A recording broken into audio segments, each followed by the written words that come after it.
નમસ્કાર મિત્રો, છોટાઉદેપુર ક્રાઇમ ન્યૂઝમાં આપનું સ્વાગત છે. વાત કરીશું છોટાઉદેપુર જિલ્લામાં ચોમાસા દરમિયાન પડતી મુશ્કેલીઓ, જેમાં ખાસ કરીને જેતપુર પાવી તાલુકાના મોરાડુંગરી પાસેના ભરડા કોતર પર આવેલું સલિયું નાળું સાવ નીચું હોય તેના લીધે થોડો વરસાદ પડતા પણ ગેરસમાન પાણી ઉપર પસાર થતું હોય જેથી વાહન વ્યવહાર બંધ થઈ જાય છે. એમાં 10 થી 12 ગામના લોકોને ભારે મુશ્કેલીનો સામનો બેઠો પડે તેમ છે. તો આ ભરડા કોતર ઉપર મિની બ્રિજ બનાવવા લોકો માંગ કરી રહ્યા છે.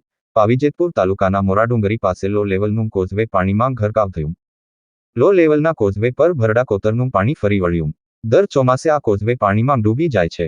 કોતરના પાણીથી લો લેવલનું કોઝવે પાણીમાં ડૂબી જતા 10 જેટલા ગામોના લોકોને વાહન વ્યવહારમાં મુશ્કેલી. લો લેવલના કોઝવેના સ્થાને મિની બ્રિજ બનાવવા સ્થાનિક લોકોની માંગ. રિપોર્ટ રાજકમલસિંહ રાજપૂત, છોટાઉદેપુર.